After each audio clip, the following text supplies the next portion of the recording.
वंजना classes. आज हम कक्षा 9 की पुस्तक स्पर्श का चैप्टर 4 पढ़ने जा रहे हैं, जिसका शीर्षक है तुम कब जाओगे अतिथि।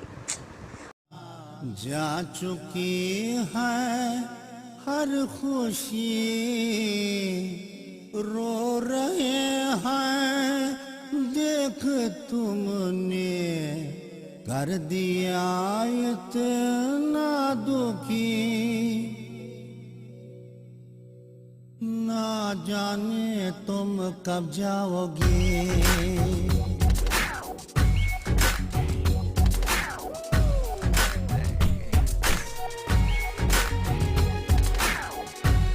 सुहानी रात ढल चुकी, ना जाने तुम कब जाओगे।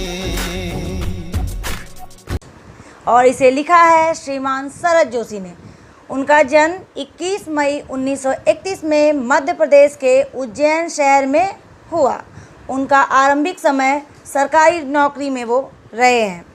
कहते हैं ना कि जिसकी रुचि जिसमें होती है वो आगे चल के वही करता है, तो इनके साथ भी वही हुआ। उन्होंने अपनी सरकारी नौकरी छोड़कर लेखन शुरू कर दिया और लेखन से जुड़ गए और उन्होंने हिंदी साहित्य के व्यंग लेखन में पूरी तरह अपने आप को स्थापित कर लिया।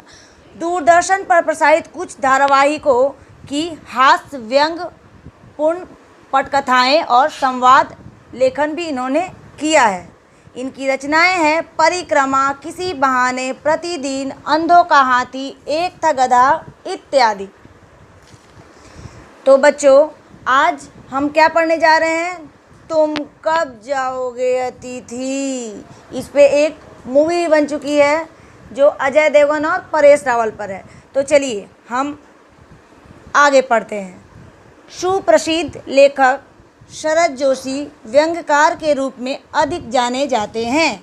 इस लेख में उन्होंने एक ऐसे लोगों पर व्यंग किया है जो दूसरे के घर मेहमान बनकर लंबे समय तक टिक जाते हैं, जिसमें मेज़बान को बहुत कष्ट होता है। मेज़बान अर्थात वो जिसके यहाँ जाते हैं। मेज़बान कुछ दिनों तक क्षमता से अधिक उनका सत्कार करता है, किंतु अधिक दिन हो जाने पर ऐसा करना उनके सामर्थ्य से बाहर हो जाता है। ऐसा ही एक मेहमान लेखक के घर आ चुके हैं। पहले दिन मेहमान के लिए बेहतरीन नाश्ता और डिनर प्रस्तुत किया गया। लेखक को आशा थी कि वह शीघ्र ही अपने घर चला जाएगा, लेकिन वह अनावश्यक रूप से वहाँ रुक गया है। 2-3 दिन वहाँ बगैर लेखक को सहमति के उसने अपने कपड़े लॉन्ड्री में दे दिए धुलने के लिए। लेखक के मन में वह आशा जगी कि धुले कपड़े आने के साथ ही वापस लौट जाएगा, लेकिन ऐसा नहीं हुआ। बच्चों, अतिथि का अर्थ होता है जिसकी तिथि निश्चित ना हो कि वो कब आएगा, लेकिन यहाँ लेखक परेशान है कि वो कब जाएगा। लेखक के प्रति मेहमान के प्रति घर में सारा आकर्षण खत्म हो चुका था। बातचीत के सारे विषय नीरस हो चुके थे। मतलब नए जब आते हैं मेहमान तो बहुत सारी बातें करने को होती है, लेकिन वह अधिक दिन टिक जाते हैं तो सारी बातें खत्म हो जाती है और वो नीरसता आ जाती है। वह मेहमान एक बोझ के समान लग रहा था। उसे किसी बात पर चर्चा करने की इच्छा नहीं हो रही थी। वह घर पर एक बोझ लग रहा था, लेकिन मेहमान को इससे कोई प्रभाव नहीं पड़ रहा था। वह निश्चिंत होकर वहाँ रह रहा था। इधर लेखक का पूरा परिवार परेशान था। लेखक ने इसे व्यंग्यात्मक शैली में रोचक शब्दों में व्यक्त किया है। मेहमान के रहते इतना दिन हो गया कि बात नाश्ता से खिचड़ी तक पर आ पहुँची। रात के खाने में खिचड़ी बनाने की योजना बनने लगी। परिवार के सारे सदस्यों की इस बात पर सहमति थी, मतलब कि खिचड़ी बननी चाहिए। सत्कार की ऊष्मा समाप्त हो चुकी है, अर्थात सत्कार करने की सारी गर्मी जो है हमारे अंदर, हमारा बटुआ खाली हो चुका है, अब हम कुछ नहीं कर सकते। इस दौरान लेखक के मन में बार बार यह बात उभरी कि आखिर यह मेहमान जाएगा कब। उसके इतने दिन मेज़बान बेवजह रुकने से लेखक परेशान है। मेहमान के साथ अपने संबंधों की समीक्षा करने पर वह बाध्य हो चुका है। लेखक लिखता है कि अगर मेहमान को मेरे घर अच्छा लग रहा है तो मैं किसी दूसरे के घर चला जाता हूँ। लेकिन यह संभव नहीं है। लेखक के मन में तरह तरह के विचार आते हैं, जैसे मेहमान से सीधे कह दिया जाए कि अब बहुत हुआ, यहाँ से चला जाए, या सीधे गेट आउट कह दिया जाए। लेखक के अनुसार 5वां दिन उसके सहनशीलता का अंतिम दिन होगा। वह लिखता है कि अतिथि देवता होता है, किंतु वह तो मनुष्य है।